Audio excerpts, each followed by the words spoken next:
Om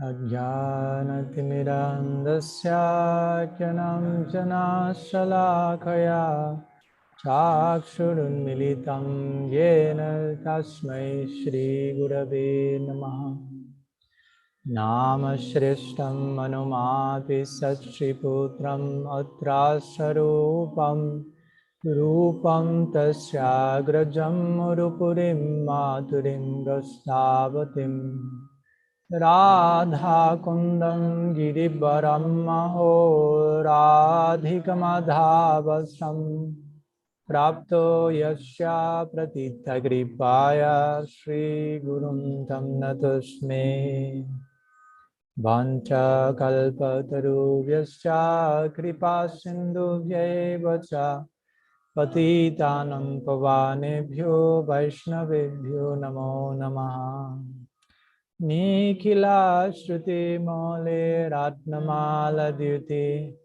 Nirajita Padapankajanta Aji Mukta Kulairupashyamanam Paritastam Harinam Samshrayame Anarpitacharim Chirat Karunayavatirna Kaluham Chamarpaitum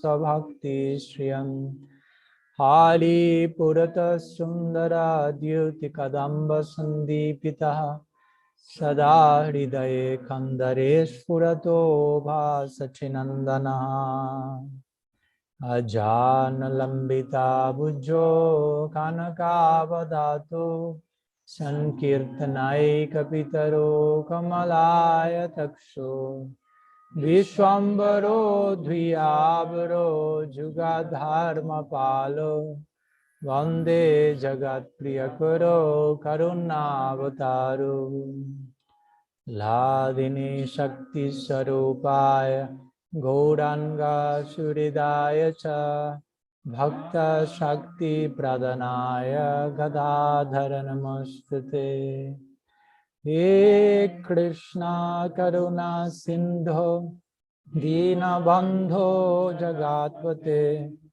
Gopesha Gopika Kanta Radha Kanta Namostute Radhe Vrindavanadishe Karunamritavahini Kripaya Nijapadabja Dasyanmayam Pradiyatam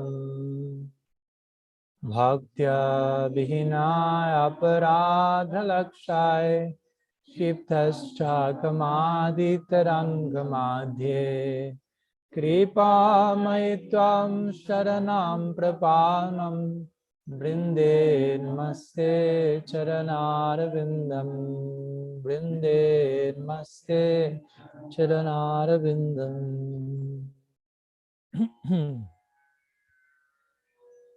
Srila Gurudev ki jai, Sriman Mahaprabhu ki jai, Shri Harinam Sankirtan ki jai, Shri Shri Dauji Gopal ki jai, Shri Grantharaj Srimad Bhagavatam ki jai, Shri Shri Venu-gita ki jai, Gaur Bhakta Vrinda ki jai, Gaur Preman Hari Hari Bol. So, good evening to all of you. Dandavat Pranam. Thanks so much for your presence here online as well. And we are continuing with our series of lectures on Sri Venu-gita. Today we have our eighth meeting where we will be studying verse number 7. And today we are finally officially beginning with Venu-gita, if you will. And the whole chapter, as we said, is called Venu-gita, but at the same time, technically speaking, the song of the gopis will be in from this verse on, verse 7 till verse 19. So the chapter has 20 verses, so the last verse will be some concluding remarks by Sukadev Goswami to Parikshit. But from this verse on till almost the end, we will have darshan of one of the songs one of the Venu-gitas, as we mentioned. No? Krishna plays flute in the forest. That's a form of Venu-gita, the song of the flute. But here we have another Venu-gita in the form of the song about the song of the flute, if you will, which is what the gopis will sing from the village in Purvarag, in separation from Krishna, and that separation which anticipates with great longing the first meeting. But let's make some brief recap of our last meeting, which was yesterday. We saw verse number 6, in which Srila Sukadeva Goswami is speaking to Raj Parikshit, mentioned Rajan, O king, again, and describing how the young maidens, the young ladies of Braj, the gopis, when they heard the sound of Krishna's flute, which Sarva Bhuta Manoharam, which captivates or steals the minds of all living beings, when they heard such a sound, they all embraced one another and began describing the sound. So after that, now we'll start that description. So this verse, the one that we saw yesterday, it begins with the word iti. We mentioned that, which is a term that means like thus or in this way, which kind of connects what came before that word iti and what's coming as well after that. The term Rajan is another similar expression to Nripa, as in previous verses Sukadev addressed the king in that way, being totally moved by how his student was becoming more and more accomplished in his hearing and reaching the goal of his Shravan and so on. And then we also described this idea of Sarvabhuta Manoharam, which the sound of the flute being the thief of the minds of all living beings, and how Krishna himself is that thief, and whatever associates with him acquires that same DNA, some scars, theft, some scars. So, and well, finally, we concentrated mostly on describing the situation of the gopis in their Parakya Bhav, not being able to express their love in a free public stage. And in this way, in the need of the situation, they start to embrace one another, giving support to each other. That's one of the meanings of abhire bire, that they embraced. Or also due to their predicament, basically, we cannot just run and embrace Krishna, because everyone can do that except from us. Except for us or from us? Except for us. So everyone can laugh with him publicly, speak with him, embrace him, express their love to him, all of Vrindavan except for some unfortunate ladies called Brajagopikas. They lament in this way. So they embrace giving support in that predicament, or they embrace one another in the madness of their love, thinking the other gopi to be Krishna and embracing Krishna in their minds, or they embrace one another by realizing this Swajatiya, or how they were of the same nature, and one of the gopis were feeling exactly the same thing as other gopi was feeling and expressing that in words, and the other gopi say, how could you know my heart so well? I'm feeling the same thing, and embracing each other. Or in other words, they embraced Krishna through their words, through the Venu-gita that will come now. This is each one of the verses will be a form of gopis throwing their embraces to Krishna through song. Or they embrace Krishna in their hearts internally. Or they embrace the sound of the flute, which they were hearing from the village. So they embrace that in the innermost chamber of their hearts and so on. And we concluded last meeting with sharing some nice pranam mantras from Sri Das Goswami's Braja Vilas Stava, where he offers pranam to the flute, although he addresses in those verses the Murli and the Vamsi. And in this case, we're speaking about the Venu, but the effects of all of them are quite applicable to what these pranam mantras were saying, especially in the context of breaking the man of Sri Radha. Remember, we shared some lila in which nothing worked, not even the jokes of Madhu Mangal. So that's a delicate situation. So only the flute was the last resource, basically. So, so again, today, after this, the gopis embraced one another and began describing their experience of the flute. So that's what we call Venu-gita. So today we will begin with that verse. And also, as we already, I think I mentioned, with this we are beginning the section of the Bhagavatam of the 10th canto, in which Sukadeva Goswami more officially starts to unfold the Madhurya Rasa orbit of the Bhagavatam. As Guru Maharaj always mentions, the beginning part revolves around Vatsalya Bhav with Damodar Lila and other similar pastimes of the Kumar age. Then the second center, if you will, of the 10th canto revolves around Sakya Bhav, with Leelas as the one we are hearing in the mornings, Brahma Vimohan Leela, and so on.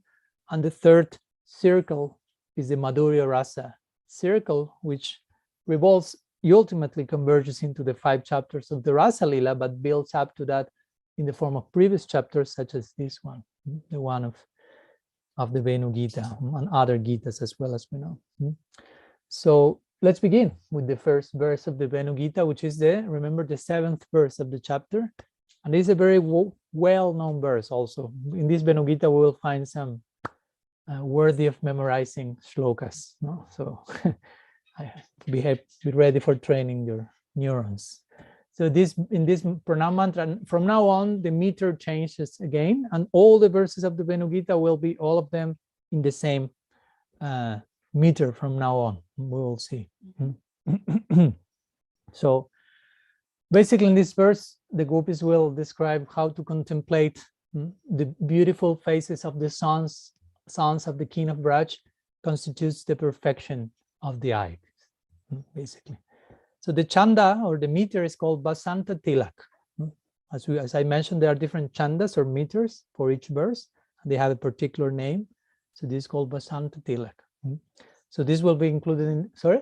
Is it like a spring tilak or what? Yeah, like some form of spring marking or something. Although we are in autumn here, but again, the gopis are in spring, because the spring is the season of Madhava and love, and so we mentioned that also before already. No? So with Krishna's entering the forest, everything became spring-like. No? He's a very Istadev of spring, so it can applicable in that sense. The song will be pronounced in the spirit of the classical romanticism that so much characterizes spring season. So we can recite the mantra, and then we will go into the purport and so on. So it begins with a few words, putting in context that from now on, the gopis will be the ones speaking directly, no? Because before it was Sukadev to Parikshit, and now Sukadev is telling to Parikshit what the gopis say. And so let's take shelter in Tambura for a moment.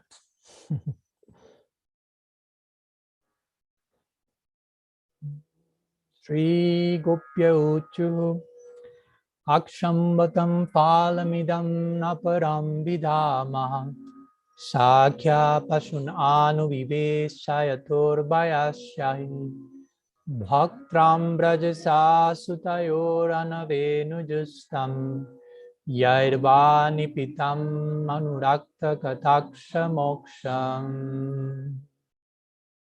So, meaning says like this. The cowherd girl said, "Oh friends, those eyes that see the beautiful faces of the sons of Maharaj Nanda are certainly fortunate. As these 2 sons enter the forest, surrounded by their friends, driving the cows before them, they hold their flutes to their mouths and glance lovingly upon the residents of Vrindavan. For those who have eyes, we think there is no greater object of vision." Shri Dauji Gopala ki jai.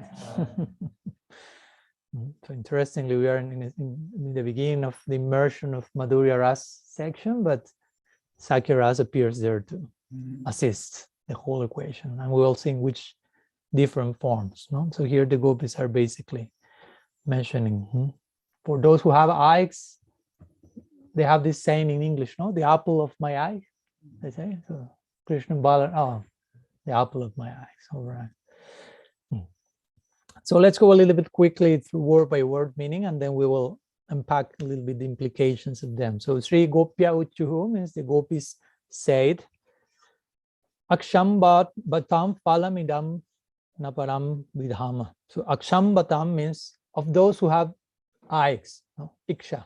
So Akshan Batam means those who have eyes, of those who have eyes.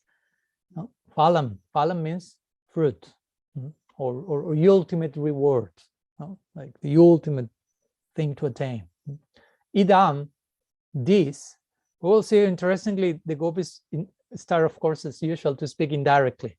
So strictly speaking, we'll see they are not mentioning the names of Krishna Balaram directly, and they will only reveal the main point of their verse in the last section. So gradually they will speak about so many things, but you don't know who they are speaking about, and finally it converges into the object of their description. That's how it works many verses in Sanskrit. So they say this to begin, this. I say, what's this? No, this, idam, this. Na param vidama. Na means not, param means other, and vidamaha means we know. So we don't know, apart from this, till now nobody knows what they are speaking about. Apart from this, we don't know any other ultimate object for one's eyes. So imagine if I start the sentence to you like that. Apart from this, we don't know anything else that is the ultimate treasure from our heart. The only question you have in your mind is, what's that? What's that idam? This. So then they start to gradually unfold the meaning of idam, or this. They say, Sakya, all friends. In this case, the gopis are speaking among each other. So the Sakya also can be applied to female friends. Pashur anuvivesayator bayasya. So Pashur anuvivesayator means like making the cows enter one forest into another. And bayasya means with their friends of the same age. Bayasya means friends, but a similar age. So here she's starting to describe, still they are not saying Krishna Bala or nothing like that. They're just speaking about someone who is along, accompanied by some friends of the same age, which are causing the cows to enter different forests. So you see how is the DNA of the gopis in their paroksha psychology. They cannot avoid but trying to express in crooked terms and hide their bhava. Even they are speaking among themselves, it's intimate circle. So that's the second line. And the third line starts to unfold a little bit more. Bhaktram, which means the faces. So then starts to unfold. What's this? Idam. The Bhaktram, the faces of Brajesa Sutayo. Braja Isha Sutayo. Braja means Vrindavan. Isha means like the master of Vrindavan. In this case will be the king of Vrindavan. And Sutayor is a plural for Suta. Suta means like son. Sutayo means the sons. So the sons of the king of Raj. They are not saying Krishna Balaram. They won't mention the name directly. Again, they're saying the sons of the king of Raj. Of course, we know who they are. But they are taking resort shelter in Paroksha Bhava. So the faces of these songs of the king of Raj, Anavenu Justam. So Anuvenu Justam means possessed of flutes.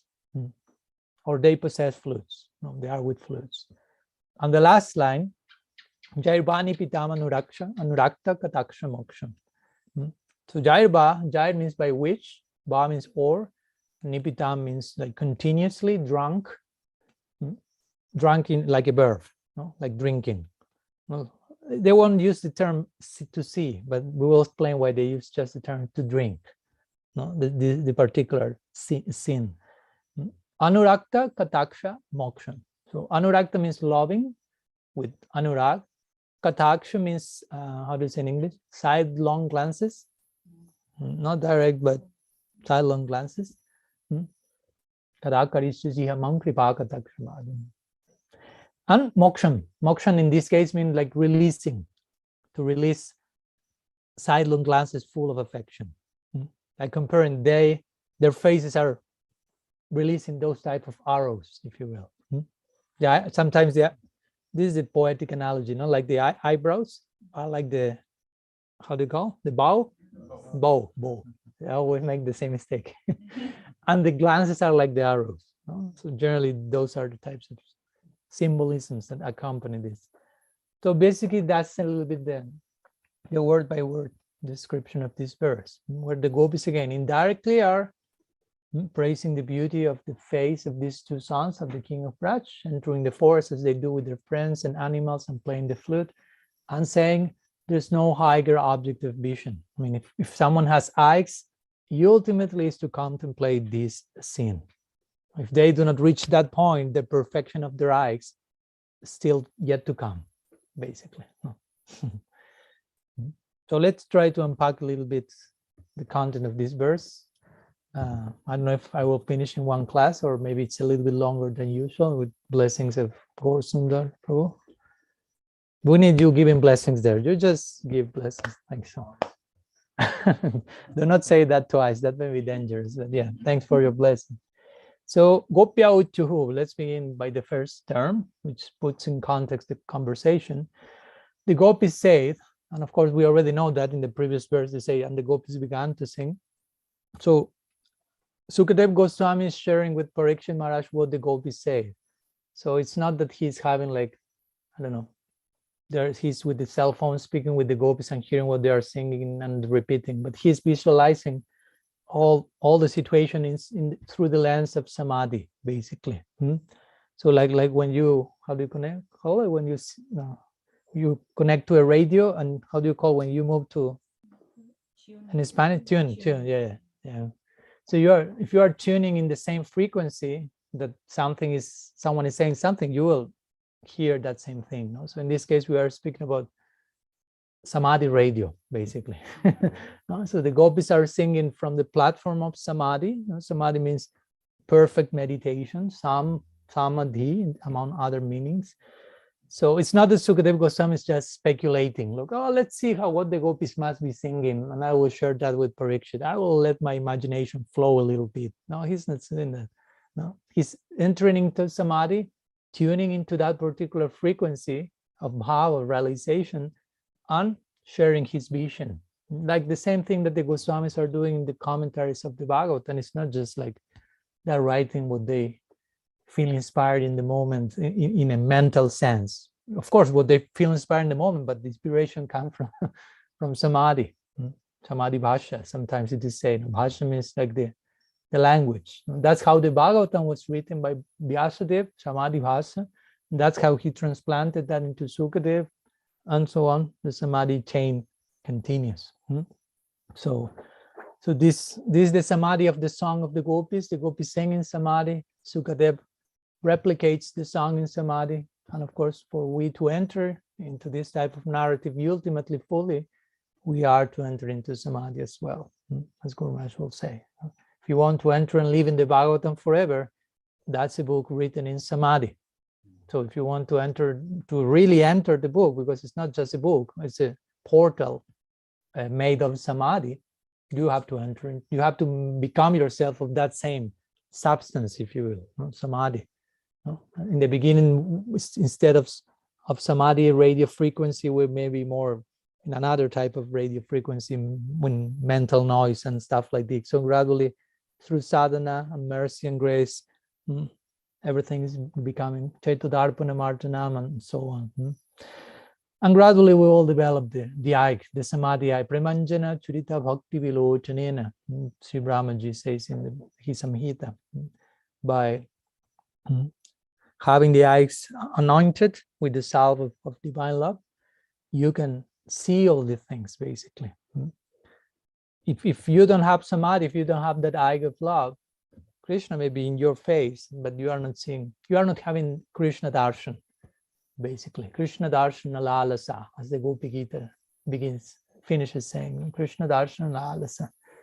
The gopis have darshan of Krishna because of lalasa. They were full of longing, full of love. But when, I don't know, Kamsa, Jarasandha, they saw Krishna, but they didn't have darshan of Krishna. That's another thing. And darshan has to do with someone else showing its real face, her real face to you, and you had darshan. So when we go to the altar, we say, I'll have darshan of Dauji Gopal. Actually, we are hoping to have darshan, because it's not depending on my eyes. I put my eyes in front of them, and this is warranty of darshan. No, the eyes are not the all in all in terms of darshan. So we have so many asuras meeting Krishna face to face, but not having darshan. They want to kill him. No? As Guru Maharaj was the other day asking this verse from the Gita, Vajananti mam mudam anusimtan masritam param bhavam ajananto mama bhuta maheshwaram. He says in the 9th chapter, fools deride me when I appear in this world in a human-like form. They cannot acknowledge my supremacy above all that exists. And on the contrary, you may have some sadhus who do not have eyes to see, literally, these ones, but they have the other one and they can see. Bilva Mangala Thakur, for example. At one point, he blinded himself. Intense story. We won't tell it now, it's not the moment, but at one point he was blind. And after his blindness, he received the vision. He received Krishna darshan. So he didn't have eyes to see Krishna, but he had the eye to see Krishna. Like the famous section also in the Mahabharata, the Brahma sometimes tells when Krishna showed universal form when Duryodhana wanted to attack him, and Krishna expanded in a way like saying, okay, you want to tie me? Let's see where you want to begin. Now, because you have universal form, it's like no beginning, no end. Where I try to and Dhritarashtra, who was Duryodhana's father, heard the whole situation, and Krishna showing universal form, and it's such a astonishing darshan. And he wanted to see, but he was blind. So he asked Krishna, please, I'm blind, I cannot see, give me eyes to see you. And what did Krishna say to him? He said, I don't need to give you eyes. If I tell you, see me, you see me. You will see me immediately. It's not just about giving you eyes, restoring your vision. I say, see me, and that's all. That my grace is granting the vision, and that's how it happened. There are many cases like this, like Bilba Mangala Thakur. There's a famous Hindu poet, maybe you have heard the devotee called Surdas, also another lineage, but very famous in India. And he was born blind, and he had different darshans. And very nice his life story also. So we have these examples of people who do not have eyes but have vision, are seers, no, darshins. Krishna says in the Gita, no, tattva darshinaha. You have to become a darshan. Someone who has darshan becomes a darshan. And you don't need to have these eyes for that. Sometimes these eyes constitute more distraction than a vehicle for real vision. No, I'm not proposing follow the footsteps of Bilba Mangala Thakur, but but the point is, real darshan has nothing to do with any of these senses. Atashri Krishna namadi nababret grahyam indriyai. Sivonmukhehi jivado sayam eva spuratva. No, Krishna said, with any of these senses, you can really actually perceive the transcendental plane. Achintya kaloji bhavatam sarkina joja. So many verses are in Shastra. With these senses, you cannot see Krishna, but you have senses, so you have to do something with them. So by using those senses in the context of bhakti, that will invoke the necessary grace to have real darshan. So I don't want to get stuck in the first two words of the verse. We didn't have even officially begun. But Sri Gopi Uchuhu, so Srukadeva Goswami is the Gopi say, but he is again having darshan, samadhi, seeing what the gopis are seeing. So we are trying also to pray to enter into that current.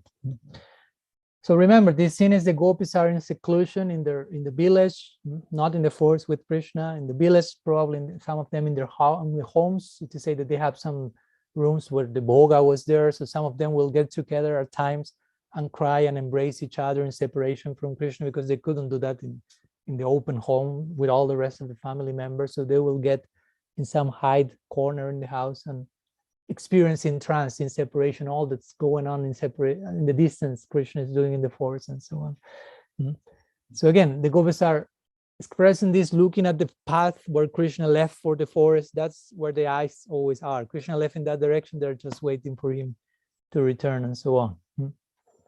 And sometimes the stage that they are describing in this verse can also apply to when Krishna, Balaram, the friends are returning from the forest.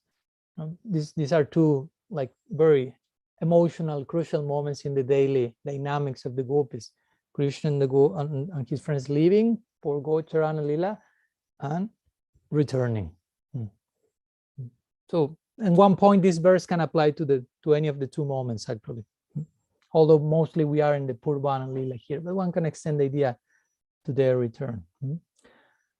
So remember, all of the Brajavasis go there, greet Krishna, Balaram, the friends, when they are leaving, embrace, just so that it's spoiling them further and putting so much things and kavacha and food and crying, and everyone is praising and looking without blinking. But the gopis, they cannot do anything of those things. They have to be hiding behind and looking without anyone noticing that. We gave the example yesterday of their hidden love as a pressure cooker. Like it seems nothing is happening, but inside something, the real thing is happening, and suddenly the whistles come in the form of Venu-gita or these other gitas. So this is the point. The gopis are trying to keep that, but as soon as they hear the Venu now, the sound of the flute, with their eyes of bhava, they start to see in the distance what's going on here, and they become totally overwhelmed by this scene, and they start to describe it in Parokshavad. So according to some acharyas, each verse of the Venu-gita is spoken by a different gopi. To some acharyas, not every acharya agreed. So here we enter this interesting diverse land. No? Some will say every single verse of the Venu-gita, which are 13, if I'm not mistaken, spoken by a different gopi, belonging probably to different groups as well. But Sanatana Goswami, for example, he mentioned, no, all the gopis are singing all the Venu-gita in unison, all together. And Jiva Goswami said, no, different groups of gopis are speaking different groups of verses. And he ascribes the first 5 verses to a particular group, and so on. So I leave that to you to accommodate, reconcile in your heart. No problem. We can live with that, I think.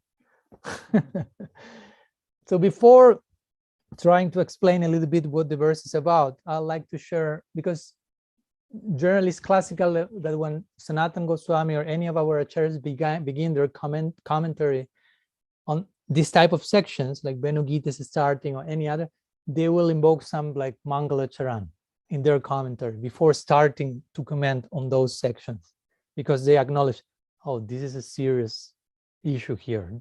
This part is very important. I need some blessing. So I'll share one pranam mantra, the one that Sanatana Goswami is invoking before his commentary on Venu-gita as a form of Mangala Charan. He says, Jasam buddhyate bhakgarto yasameva prasadataha gopi prapadyata jabi sagambirashayo jitaha.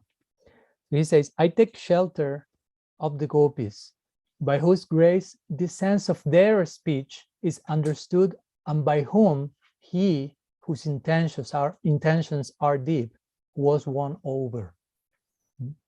So this is the pranam mantra of Mangala Charan of Sri Sanatana Prabhu, for in pranam to the gopis, by whose grace we can understand whatever they are saying. Without their grace, and he's trying not only to understand, but to comment on that. So for that, you need first to understand what's that about. In other words, without the grace of the gopis, it's impossible to understand the words they are speaking, this Venu-gita. And that's why not only Sanatana Goswami, Jiva Goswami, Vishwanath Chakravarti Thakur, all of them are composing their Mangala Charan, praying for their blessings. So let me share with you Vishwanath Chakravarti Thakur in his commentary, Sarartha Darshini, before commenting on the sections of the verse, he gives like the substance of the verse, like the gist of it all. So he says, paraphrasing the gopis speaking to each other, Sakis, you abiding here in your homes, which are shackles, are not giving your eyes and other senses bestowed by the Creator a chance to become successful. So today, you should quickly go from here to the forest, make the real sweet thing come in the range of your senses, and let your lives be a success. This is the background to what this verse is speaking about. No one go be telling to other, what are you doing here at your house? You are not allowing your senses to attain full success. The Creator gave you eyes. Those eyes are to contemplate these particular things. So quickly go to the forest. They are given enthusiasm, support one another. So again, as we mentioned, the gopis do not begin immediately describing what this verse is about, because in their nature, in their ecstatic, dilemma, if you will, they are hearing the sound of the flute, as we know. By the sound of the flute, the form of Krishna is revealed, his qualities, like Nam, Rupa, Guna, Lila. If you want, we can connect the flute with Nam, because the name is not different from the sound of the flute.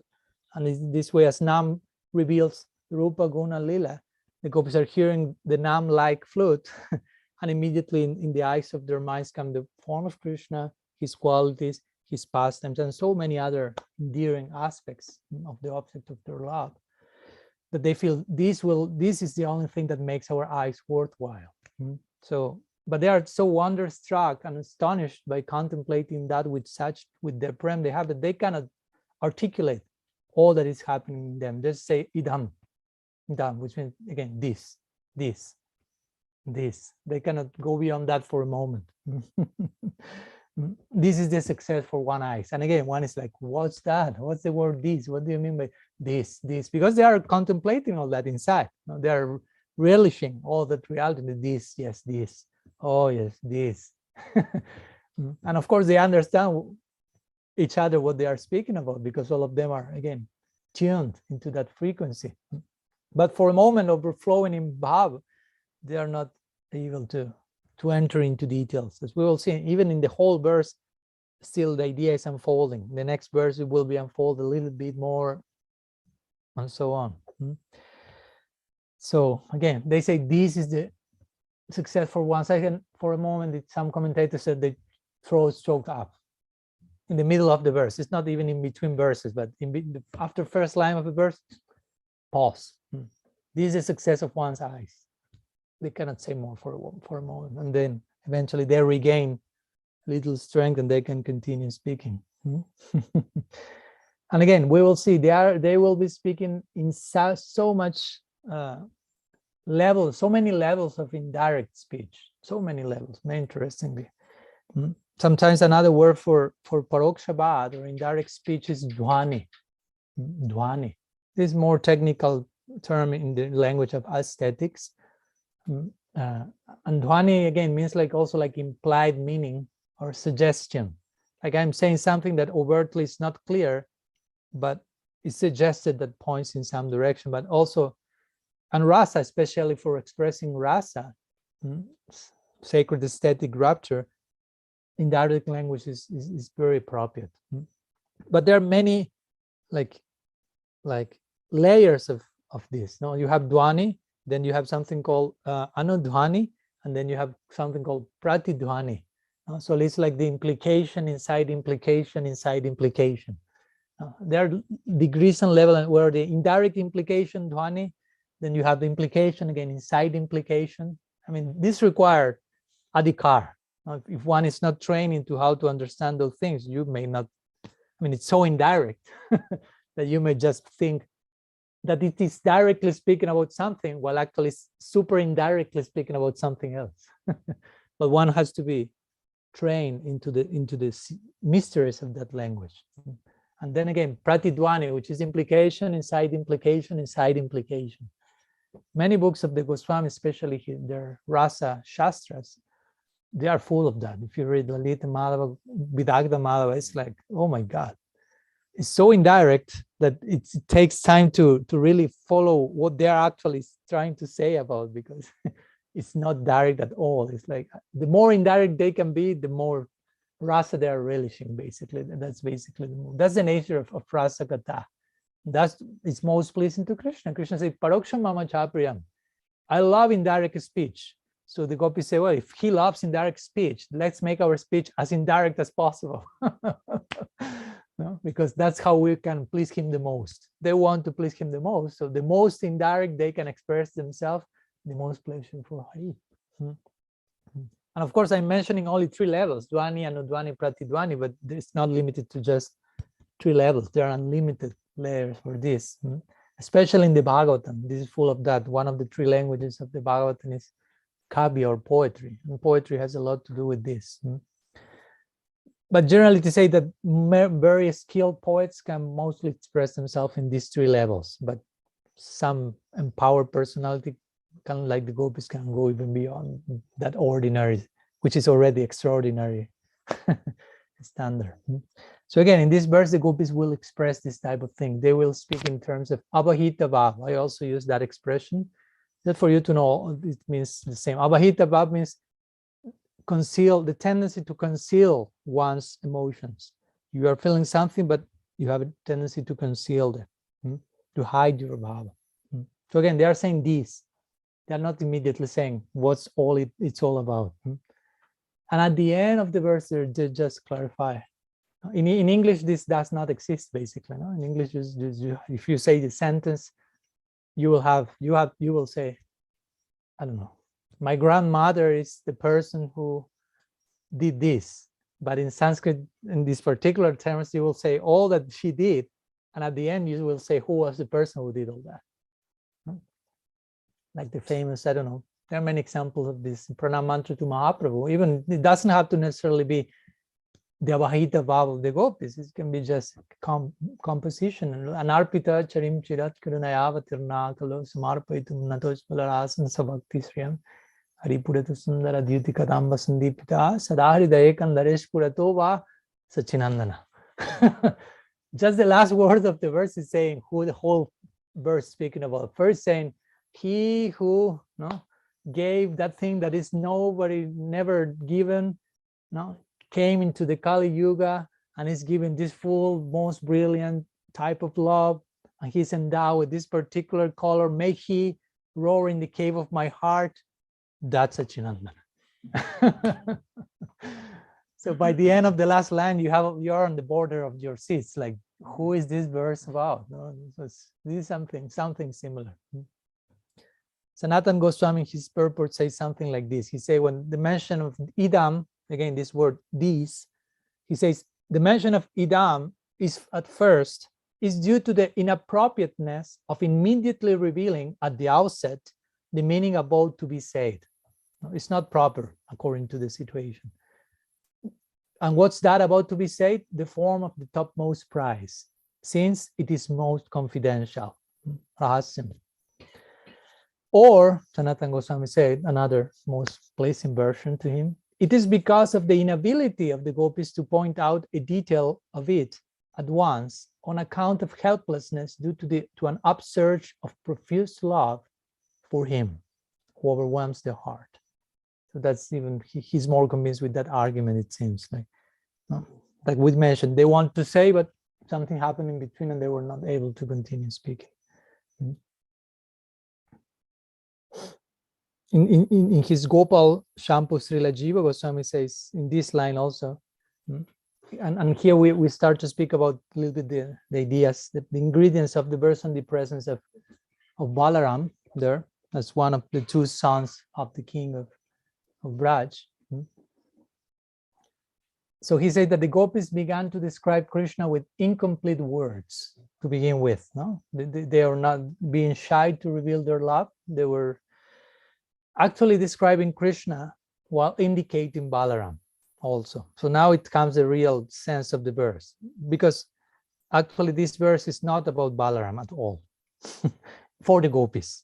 I mean, they are using Balaram, with all respect, as a very important, useful tool and device to take the attention of everyone in Vrindavan. Okay, they are singing about Krishna and Balaram. It's nice, everyone sings about them, it's okay. But actually they are one pointed in Krishna, because all of these gopis are not part of the gopis who are in love with Balaram, for example, and who had Rasa Leela with him. Here we have the Krishna Paksha gopis, the one inclined to Krishna, if you will. So to begin, but we will go there in a minute. To begin with, they are not saying Krishna Balaram straight, even. Again, they are saying Brajesa Sutayo, the sons of the king of Braj. Which again, who are those two? Krishna and Balaram. Of course, technically speaking, one could say Balaram is son of Vasudeva. But here we are speaking, he's like, how's in English? Foster son of Nanda Maharaj. And everyone in Vrindavan feels Balaram is the son of Nanda. It's a matter of bhava. That's how it works in Vrindavan, interestingly. It works. It's not in this world, it's the opposite. I think we mentioned this idea. In this world, you have a relationship first, and then comes the feeling. Like, he's your brother. You should love him. No? Okay, I'll try. Because he's my brother. I suppose I have to love him. No? But first is the relationship. He's your brother. She's your mother. So it is expected from you that you love them. But in Vrindavan, it's the opposite. They love each other in such a way that she is your mother and he's your brother, even though he's not, technically speaking. In one sense, technically speaking, one could make the case Balaram is not the brother of Krishna, in one sense. But if I ask you who is Balaram in relation to Krishna, I won't say brother. No doubt about that. No? Because again, in Vrindavan, first is the bhava, the feeling, and according to how I feel, that's the relationship is established according to that. If you want to think of Krishna as being born in Mathura, as there is scope for that on one level, and try to go to Yashoda and try to convince her about that. No, no, he is not your son. Be ready for that. You see what happened with Uddhava when he tried to suggest some notions about that. So again, the gopis will start to these gopis again are attracted to Krishna exclusively, and Balaram, as we know, he's the Dauji, he's the elder brother, so his presence actually inhibits the expression of Madhurya Bhav. So in one sense, the presence of the elder brother is not facilitating Madhurya Bhav in one sense, but in another sense, we are seeing how it can, how the gopis take advantage of Balaram's presence in this. Again, they cannot just run and embrace Krishna in front of Balaram. That will be a rasa bas. It's not happening in the Leela. You never will see Krishna was there with Balaram and enjoying with the gopis. No, and that's why you cannot have Balaram in the same altar with Radha and Krishna, because Sri Radha will feel inhibited because she has also Vatsalya feelings for Balaram. Balaram is like an elderly figure, as Guru Maharaj will say, despite he's only 8 days older than Krishna. But Jasoda has projected such an identification as an abhiman. You are the elder brother, that everyone believes that, and he himself, okay, I'm the Maryad Purusha, I have to protect Krishna, and so on. So the gopis here are attracted to Krishna, but they know our mothers, parents, mothers-in-law, in-laws will disapprove our romantic attraction to Krishna. Many of them are already married. So again, to hide their feelings, they will speak in universal terms, akshambatam phalam, referring to Krishna and Balaram. This is the goal for everyone who has eyes. So they are not saying this is a goal for us gopis. For everyone who has eyes, this is the ultimate treasure to see. So they are including everyone there, as to try to conceal their own specific attraction. And they're putting Balaram in the equation to dissolve a little bit more even the suspicion of whoever may be there, like, what are you singing about? What are you saying about? So that will be like one superficial meaning of the verse. I mean, one can understand the verse in that generic sense. Okay, the gopis are expressing how this scenario, Krishna and Balaram, the friends, is the topmost prize for all eyes to see. It's like the more generic verse interpretation of the verse. But again, we know that the gopis here have a particular feeling in mind, very specific. So we will see that. But here, again, to begin with, the gopis are saying these faces are giving bliss to the whole of Vrindavan, even to the birds, to the beasts, to everyone. But again, the implication in their particular case, although they are not saying, they're giving joy to everyone because everyone can see them, but not us. We are forbidden to have openly that darshan. We are staying in our houses far away while all these species in the forest are drinking such beautiful darshan. Also, there is some hidden meaning in the quote, in the phrase Bhaktram Brajesa Sutayo. Bhaktram means face, and Brajesa Sutayo means the sons of the king of Vrindavan. It is said, technically speaking, in Indian culture, a wife will never address her father-in-law directly by name. You follow? They won't call, hey Nanda or Nanda, but they will call Brajesh, O king of Vrindavan.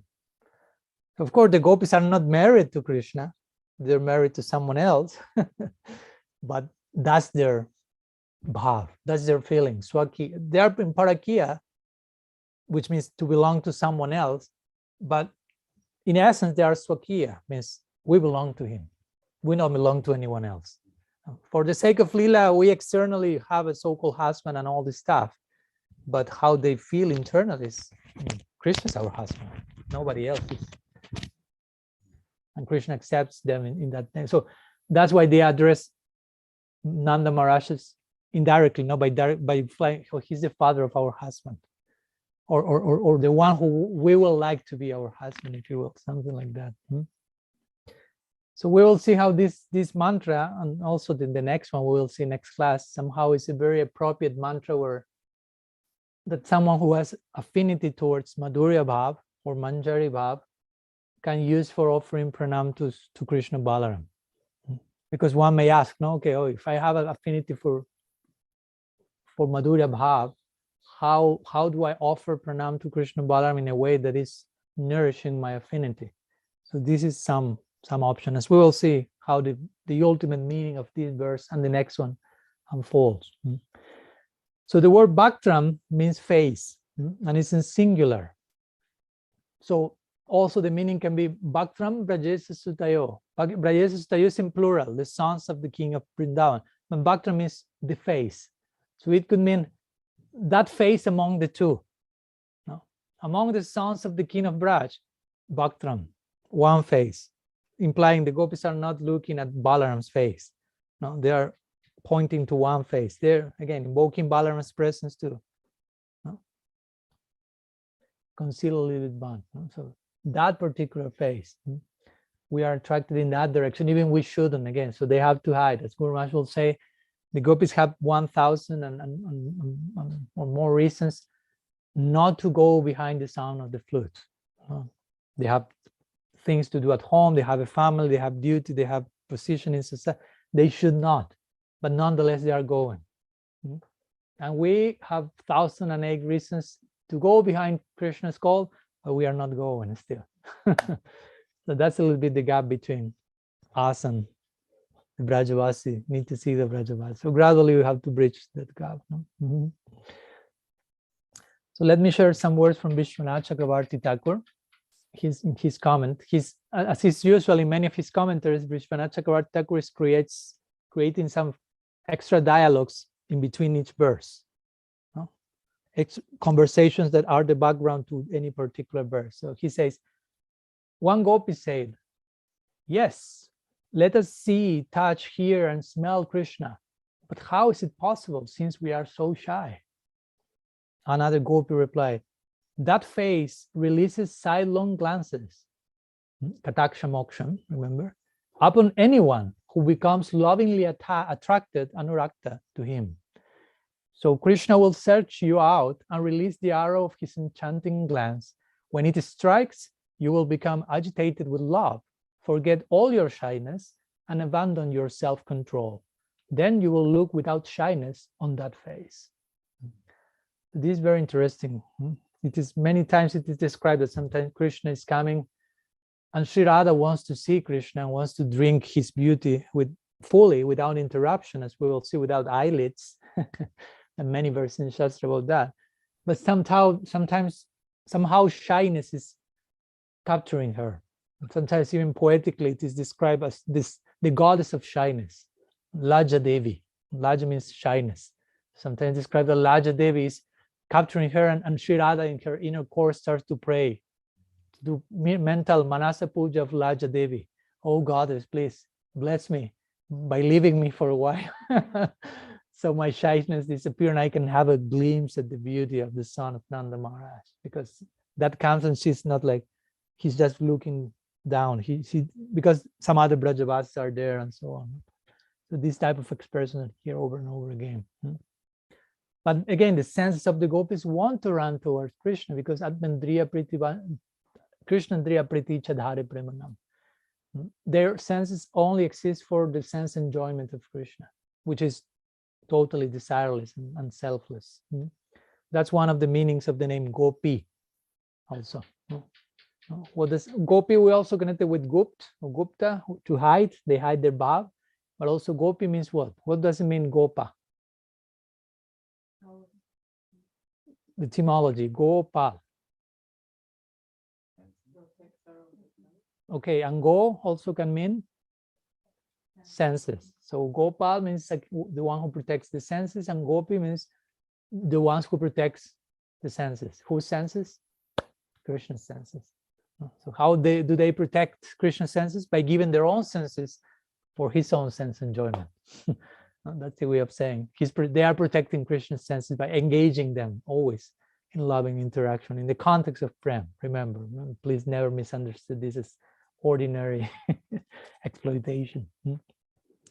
So it is said that as soon as Krishna is throwing this kataksha moksham, is releasing this sidelong glance, the gopis feel all these obstacles of shyness and so on will be banished forever. So this is the deep purport of the word moksha here, of releasing. Not only Krishna releases the sidelong glance, but the gopis will be released from their shyness when receiving that sidelong glance. There are many, in Vrindavan, the idea, they are after moksha, but there's another type of moksha. They're after mukti. One name of Krishna is Mukunda. And Mukunda has many meanings. He who has a face like the kunda flower, mukha, kunda, he who grants mukti. But in the context of Vrindavan and the gopis, Krishna is Mukunda. He's who gives liberation, which means he who frees the gopis of all obstacles. And some of the obstacles are their shyness, or some of the obstacles are, I don't know, some ornaments that Krishna will take for a more intimate connection and so on. So different ways of calling him Mukunda. So it is said that, of course, this idea of anurakta kataksha moksha applies in both directions. Not only Krishna is releasing loving silent glances to the gopis, but the gopis at the same time cannot avoid to reciprocate accordingly when Laja Devi allows that, when the goddess of shyness allows it. Sometimes Sri Radhiti say that she's so shy, but at the same time she's so attracted to look at Krishna that she's creating always some excuses. Sometimes she's walking with a pearl necklace, and suddenly when nobody's looking, like she breaks the pearl necklace and throw it to the ground. And she starts to pick all the pearls, and while picking the pearls, she's releasing some sidelong glances to Krishna. Or also she has like a jeweled necklace here, which kind of reflects what's on the other side. So sometimes she's like looking down, and by looking down, she's having a reflection of Krishna looking to him in the plane. And Krishna is doing the same similarly. Sometimes it's described that her two nails also are so transparent that she can have a reflection of Krishna. So different ways in which the acharyas describe, different ways, devices in which they are releasing these loving glances to one another. So as I mentioned before, interestingly in this verse, the gopis are not using the verb to see, drishya, not to see, but they are using the word nipita, which means to drink, regarding to drink this sight, to drink this situation, this scene, this darshan. And again, how? Anurakta kataksha moksham. By these affectionate silent glances, one is able to drink that, basically. I mean, they are throwing that to Krishna, and through those loving glances, again, go back to the first point we mentioned today, samadhi, you cannot see with these eyes, you can only see with the eyes of affection. So anurakta kataksha moksha, silent glances which are totally surcharged with affection. And that's why how the gopis are drinking, because seeing, the verb seeing has more to do in this case with these eyes, but here the gopis are not seeing, they are drinking, they are having darshan, another word for selling. And of course we know when the gopis are, not only the gopis for sure, I'm speaking the gopis because this is a section about them. So when they're having the chance of have darshan of Krishna somehow, still that's not enough, as we know, and they start to experience some form of divine anxiety. Like for example, start to criticize Brahma. Many verses are there, the gopis criticizing the creator, like what was Brahma thinking about when he made this body? He's only given two eyes. Every species has two eyes. Different animals have, mostly, maybe some exception, but mostly cows have two eyes, horses have two eyes, the deer has two eyes, the dogs have two eyes. But we Brajavasis only have two eyes also. We who love Krishna so much, and only two eyes he has given to us. I mean, like go start to, and Brahma on his side, Brahma has 8 eyes. He has 4 heads, 8 eyes, but the 8 eyes are all of them shut in meditation. So he has 8 eyes, but he's not using them. And we want to use our eyes to contemplate Krishna, and only 2. You can imagine. And he gave like 1,000 eyes to Indra. He has like more than 1,000. He's full of eyes. He said that every pore of Indra is an eye. Long story behind that. And what's Indra using those 1,000 eyes for? To contemplate the Apsaras dancing in Swargalok. That's the use of those 1,000 eyes. No? And we want to contemplate Krishna, Anurakta, with full love, only 2 eyes.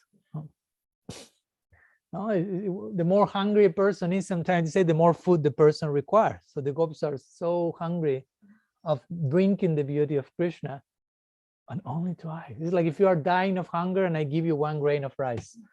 Say, okay, hope you survive. Here is your feast. And you're like, I'm worse than before now. So the gopis said, this is unfair. No? Very similar to the famous verse of Rupa Goswami, Tundatanda Viniratim Vitanute Tundavavilabdhaye Karna Krodha Kadam Vinigathayate Karnar Budivya Spriha Chetu Prangana Sangini Vijayate Sarvendriyanam Kritim No Jane Janita Kiyat Phiramrita Krishniti Varnandai. Krishna Rupa said, there's so much nectar in these 2 syllables, Krishna. I don't know how much nectar is here, but the only thing I can ask for when entering in touch with these syllables is thousands of years. I only have 2 years. It's such an unfair situation. And I feel subjectively I need millions to properly honor this current. And thousands of tongues. 1 tongue to just say Krishna is not enough. I'm overflowing. My tongue is overflown of nectar. My mind is collapsed. Guru Maharaj will say the Guru is in such a desperate situation. He's asking us help. I only have 2 ears. Give me your ears, the Guru will say. Lend me your ears as an extension of mine. Pay attention. Lend your tongue. Inquire properly. Harikata. Some relief. Thank you so much. Now, Guru is a desperate situation, transcendentally speaking. No? So the gopis here similarly. No? We are so hungry, so much longing, and only 2 eyes. This is like, I mean, and they start basically to insult Brahma, the highest being in the whole universe. And the gopis can insult Brahma, nothing is happening. Brahma is just bashful, you say, like ashamed, like, oh my God. And on top of that, if that's not enough, eyelids. Oh my God. Only 2 eyes, and with curtains that are down and up, down and up. It's like, oh, what Brahma should retire. He's too old now. No, he's too old for the job. He should take a rest, go to Madhavan, accept Vanaprastha, and remain the forest somewhere, but no longer designing these bodies. He's lost some inspiration. No? These eyelids, I mean, whenever we blink, the gopis, as we know, yugaitam nimeshana, we experience a blinking of the eye like a yuga. It's like, stop seeing the object of our love. Try to imagine what must it mean to love Krishna, to have someone like Krishna in front of you with the type of love that the Brajavasis have, that combination, perfect object of love and perfect love, and a blinking in between. That's like the greatest injustice in the universe, basically. And of course, sometimes poetically to say that the gopis are in such a desperate condition, 2 eyes, with eyelids, with blinking, that Krishna say, I have to reciprocate in some way. And he appears in the form of Jagannath, with big eyes and no eyelids, just looking at the gopis without interruption. Here I am for you. Somehow trying to assist you in this situation. So Mahaprabhu, similarly, Mahaprabhu in Gambhira, in his last days, he was lamenting in this same mood. Like basically extremely ecstatically saying, those who have eyes, but whose eyes have not contemplated the moon face of Krishna, those eyes are useless, basically. He spoke strongly, like their heads should be struck with thunderbolt or something like that. What's the purpose of that life, of those uses? You have to understand, he's speaking from what he is seeing, and understanding this is the purpose of having eyes. Again, it's not with these eyes, but it's a way of putting, I mean, the sight function is to converge in the perfect object of vision. It's not just having eyes for something else to distract ourselves and so on. And every sense has the same corresponding similar goal.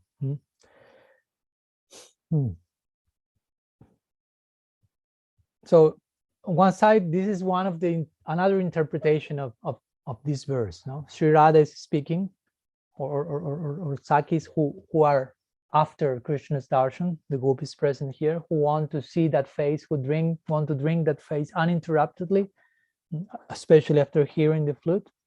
So that's one level of meaning. We will unfold a little bit more. But also we have another layer of meaning, which is connected to the manjaris, who are Sri Radha's maidservants.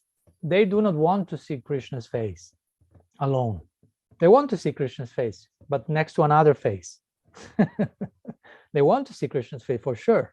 Their Sthai Bhav is Madhurya Bhav for Krishna, but for Krishna along with someone else next to him. No? Sri Radha.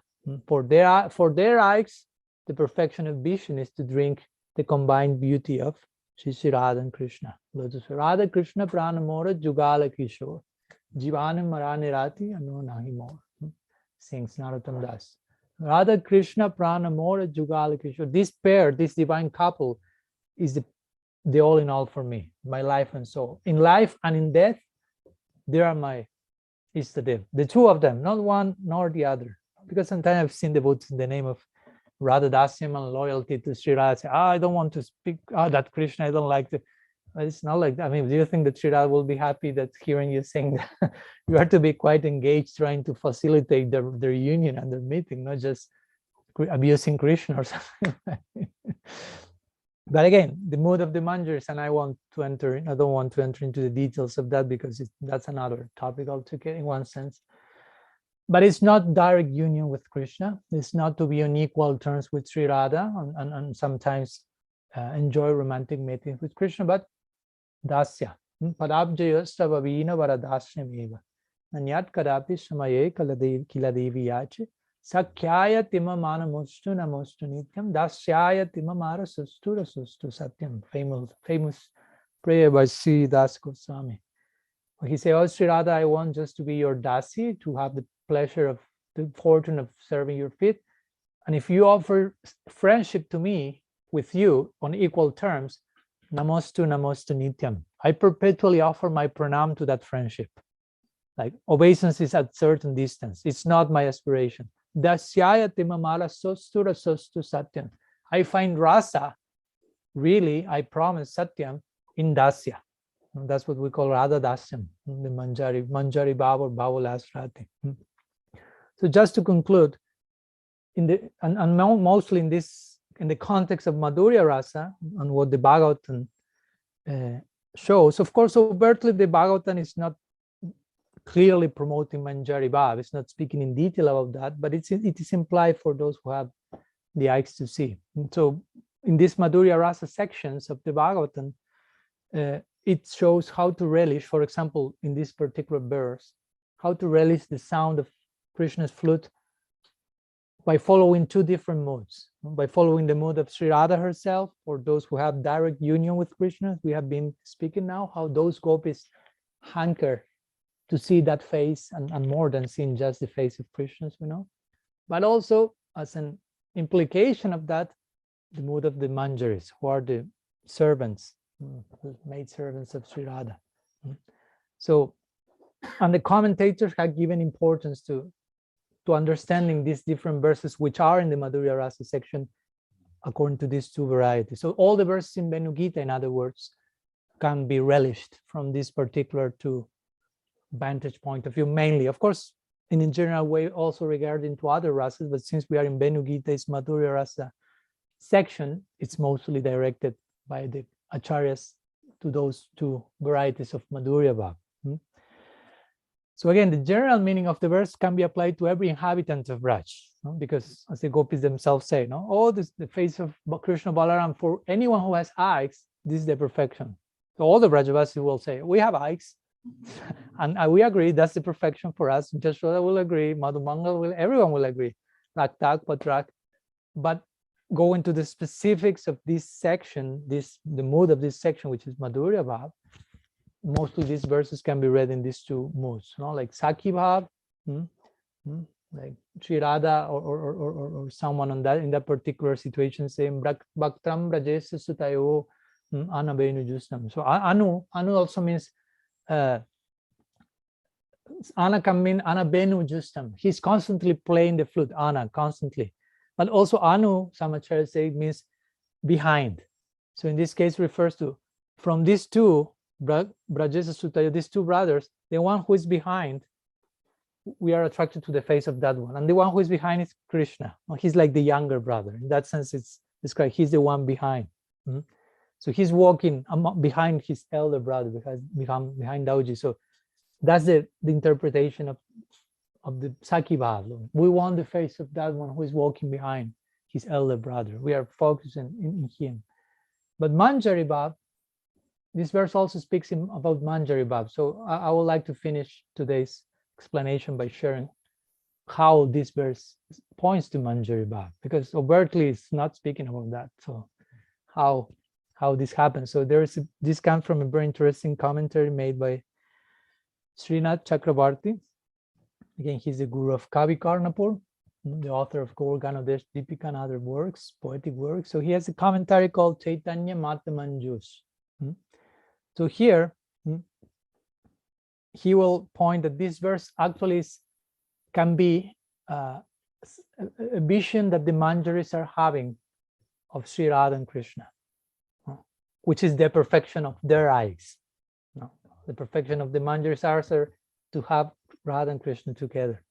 So how this happens, how they interpret the Sanskrit in such a way for that to be the conclusion. So interestingly, he starts saying, Bhaktram Brajesa Sutayo. So Brajesa Sutayo, which was the meaning of that? The sons of the kings, of the king of Braj. So he says, Srinath Chakravarti say, but actually there are two kings in Braj. There's not only one king. One is Nanda Maharaj, but other is Vrishabhanu Raj. The two of them are Raj, are kings, and the two of them are in Vrindavan. Both of them have many cows. And to be a king, I mean, they are kings in a Vaisya sense. They are not kings like Yudhishthira Maharaj. They are kings of the cowherd community, as much as you can be a king. And the more cows you have, the more king you are. Something that will be like the criteria. So both have lots of cows. Both are known as Raj, as Maharaj. Even it is said that Nanda Maharaj has more wealth than Nanda. Vrishabhanu Maharaj has more wealth than Nanda Maharaj. It is in one section of the Bhagavatam that Nanda Maharaj was concerned about how to reciprocate to all the gifts that Vrishabhanu Maharaj gave him, because he thought, I don't have as much as he gave me. So if you want to call someone king, well, Vrishabhanu may come first even. So at least you have to include him in the list of the kings of Raj. So this verse speaking about the sons of the kings of Raj. So who are the sons of the kings of Raj? Radha and Krishna. Of course, one could say, well, one son of Vrishabhanu is Sridham. But so we can speak about Sridham and Krishna. But Srinath Chakravarti is saying, Brajesa Sutayo. Brajesa Suta means son, male, but Suta, like with long A, can be female also. So he makes an explanation of the Sanskrit in such a way that if you combine Brajesa Suta with Brajesa Suta, with long and short A, you have a male and a female one. So the male song of the king of Braj is Krishna, and the female child of the other king of Braj is Sri Radha. So basically and if you put the two together, it's Sutayo, as it appears in the verb, which is plural. So that's one first part of his explanation. He's speaking about this verse, speaking about Radha and Krishna. And the Manjaris are longing for that union. But someone may ask, well, but the verse also speaks that Pashun. No, it's describing they're in the forest with animals, implying the cows. And you never see Radha and Krishna together with cows and going cow herding. That's another dynamics, no? With the Gopas. So how do we accommodate the presence of animals in that particular scene? No? They are not walking together with cows. No? So Srinath Chakravarti say, no, actually the animals depicted here are the animals of the illustrations of dolphins and other animals that are painted in the faces of Radha and Krishna. They decorate each other by drawing different animal designs in their faces. So those are the animals that are accompanying them in the forest, basically. And then the verse says Bayasya, which means friends, and they are with friends of the same age. So that also can apply to other Sakis and Manjaris, or you can even extend that in certain situations to the Narmasakas, which may be private to that situation. But there may be one last argument still. We may have someone really argumentative in the audience. Say, but the verse says Anu Venu Justam, it's saying that they are playing the flutes. And it's in plural. So they are playing the flute. So how is Krishna the one who plays the flute? What's this idea of Sri Radha playing flute as well? So Srinath Chakravarti will say, well, Anu means can also mean after. You know, Sanskrit lends itself to so many interpretations, and we are so fortunate that these words are in Sanskrit, because if they're in English or Spanish, you cannot just like do all the things that the acharyas are doing with each word. So Anu means after. So he explains Anu Venu Justam means that after Krishna is playing his flute, Sri Radha will take the flute herself and challenge him. Now I will play the flute. So she starts playing the flute herself. Like competition begins. No? And she plays some ragas and like kind of more upgraded version. No? And Krishna said, now it's my turn. No? So he will start to play. And they are like increasing, no? Like reaching a higher and higher and higher express. And Sri Radha will take, now it's my turn. No? And they are like very intense, deep competition, playing the flute. So it is said that at one point, Krishna is playing the flute. And at one point, actually Radha has another flute. So the two of them, no? Because at one point of the competition, it's not enough like, okay, you play and I wait. Now it's my turn. At one point, it's like, I take another flute and it's like full competition on the spot. No? So it is said that Sri Radha starts to play on a level, on another level. No, I mean Krishna plays on another level, but Sri Radha starts to go beyond the beyond, degrees of infinity, to defeat Krishna basically. No, so it is said that Krishna continues playing, but at the same time he's hearing what Sri Radha is playing. He's being defeated and she's playing in such an inspired way. We mentioned something like that the other day. So he's playing and hearing and not playing so much. And he starts to play slower and slower. And he just at one point just becomes totally like mesmerized hearing Radha's flute playing, fiberglassed. And at one point, the flute falls from Krishna's hands. But he doesn't realize that. So he continues with the hands like whistling, no? But the flute is not. But he doesn't realize that. That's the point. No? He reaches that point. Like we spoke the other day with the Radha Raman Deity in Vrindavan. You will never see Radha, almost never. Sometimes, but generally he doesn't have the flute.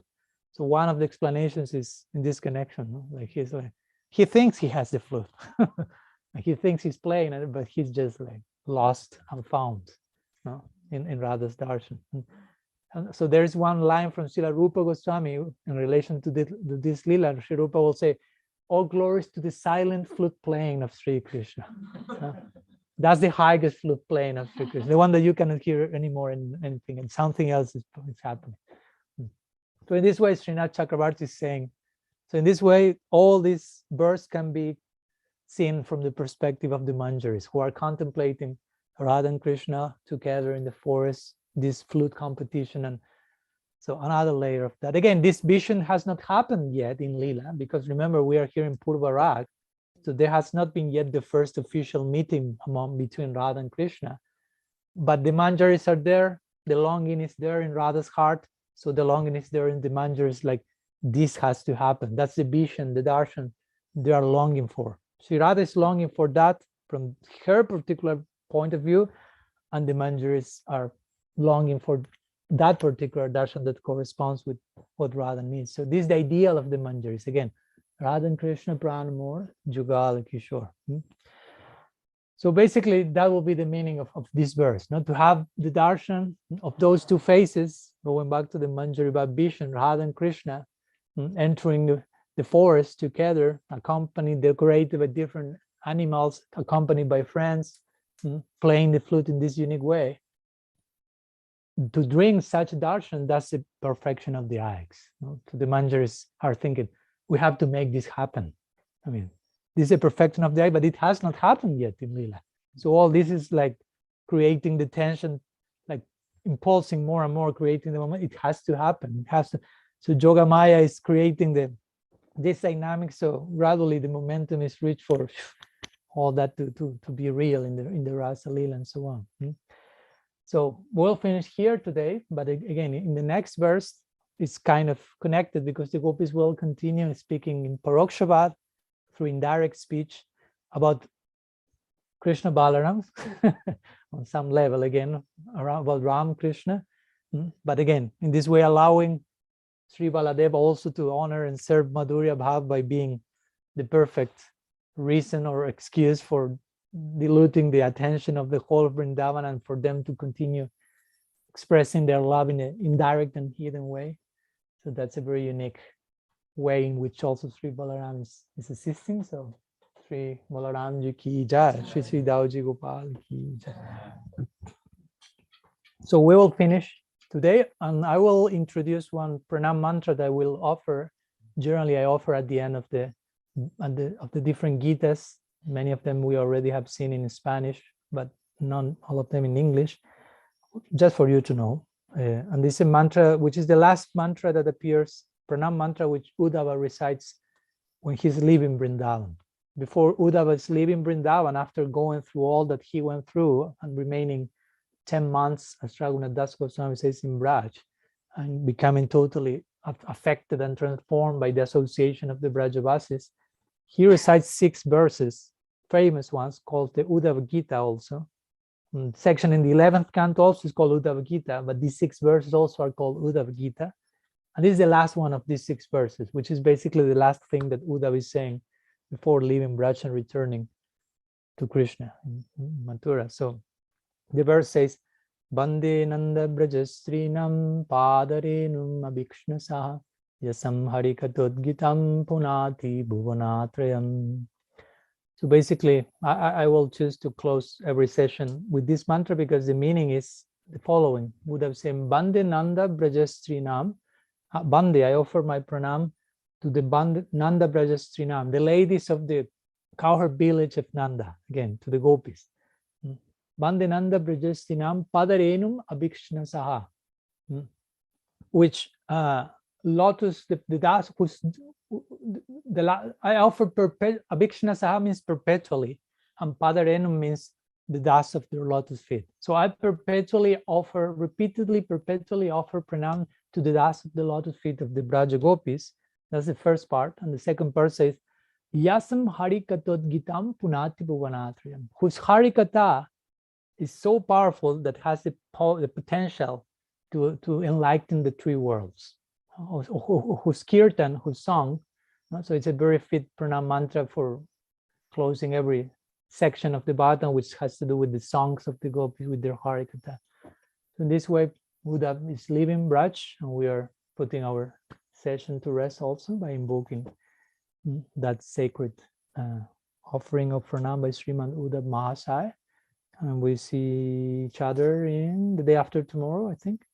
And we will continue with the next verse. Srila Gurudev ki jai, Sriman Mahaprabhu ki jai, Sri Harinam Sankirtan ki jai, Sri Sri Krishna Balaram ki jai, Grantara Srimad Bhagavatam ki jai, Sri Venu-gita ki jai, Gaur Bhakta Vrinda ki jai, Gaur Pramananda Haribo. Vancha kalpatarubhyascha kripa sindhubhyaiva cha patitanam pavanebhyo vaishnavebhyo namo namah. Ananta Koti Vaishnava Vrinda ki jai, Gaura Hari Bo.